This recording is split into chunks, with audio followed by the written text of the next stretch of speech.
ကျမ်းကမှလည်းပဲဒီတိုင်းပြထားတယ်အဲ့တော့လောကမှာစွမ်းအားရှိတဲ့အရာတွေကိုစာတကပါဠိတော်မှာထုတ်ပြထားတဲ့စွမ်းအားရှိတဲ့အရာတွေကဘာတွေတုံးဆိုလို့ရှိရင်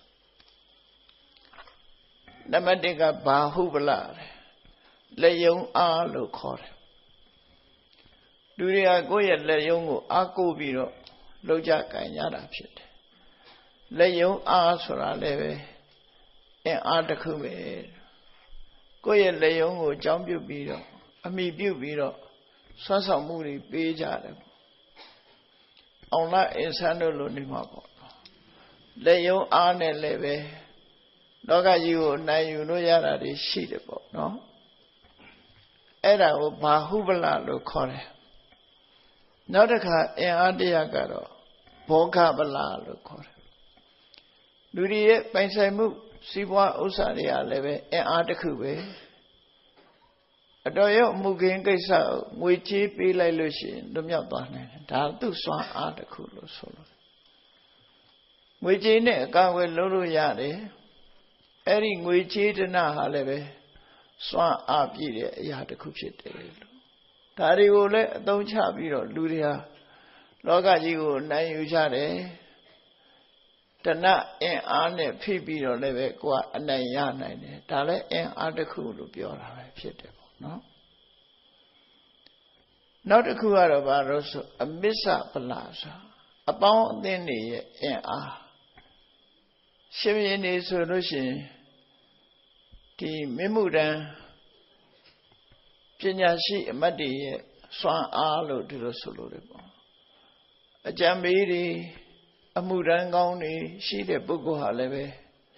အခက်အခဲတွေကိုလွန်မြောက်ရုံမကအောင်ပွဲအလီလီကိုရရှိနိုင်တာဒါအမှန်တည်းပဲ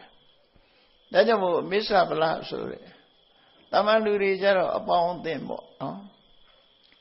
ရှင်မင်းတွေကြတော့အမှုတန်းတွေပေါ့အမှုတန်းကောင်းရှိလို့ရှိရင်သူ့ရဲ့အောင်မြင်မှုကတရဖူဆောင်းနိုင်တယ်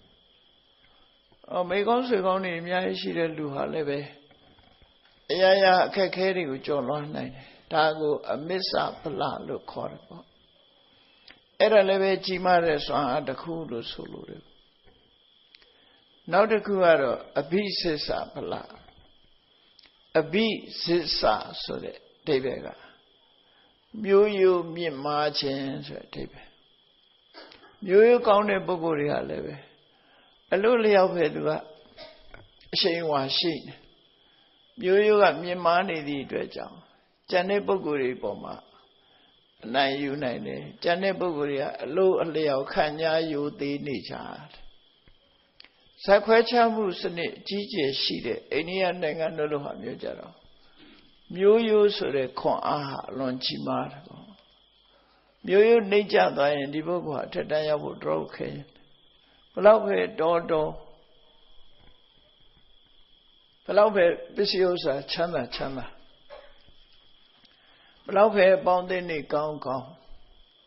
မျိုးရိုးကထက်တမ်းမကြဘူးဆိုရင်အဲ့ဒီပုဂ္ဂိုလ်ကသိငယ်နေတာပဲမျိုးရိုးနဲ့ပတ်သက်ပြီးသိငယ်ဒါကြောင့်မို့အဘိစစ္ဆပလဆိုတဲ့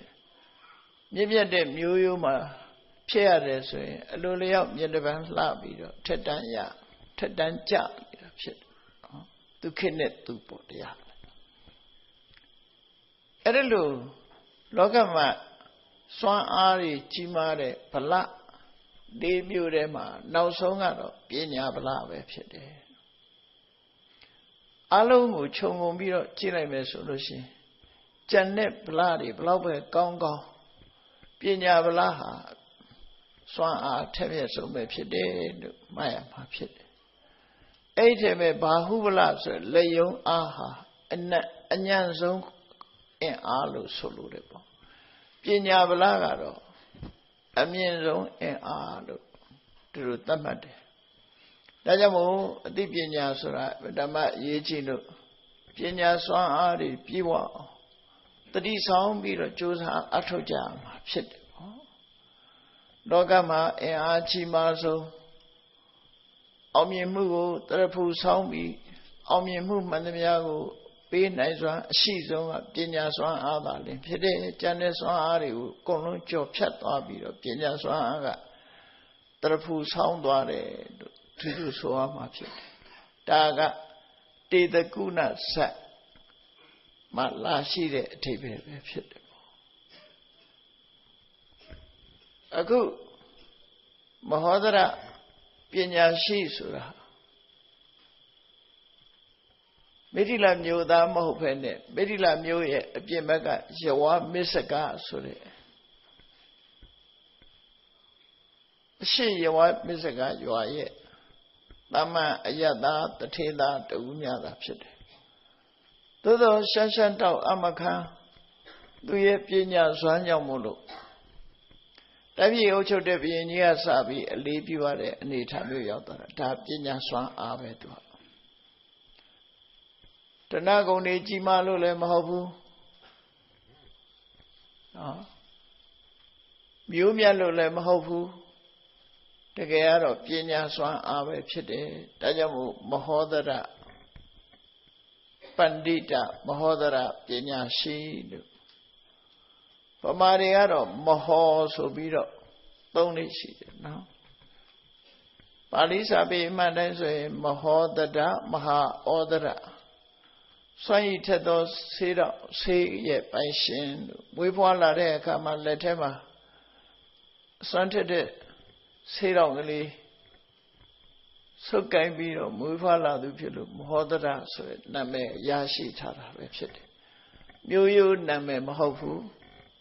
သူ့ရဲ့ထူးခြားချက်တစ်ခုကိုအကြောင်းပြုပြီးမဟောဒရလို့ခေါ်တယ်အေးအသက်အရွယ်အလွန်မင်းငယ်လို့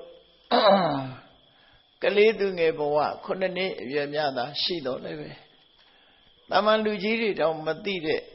အရာမျိုးကိုသိနိုင်စွမ်းရှိနေတာသူ့ရဲ့ပညာစွမ်းအားဟာအမခံရှိလာပါတယ်ပေါ့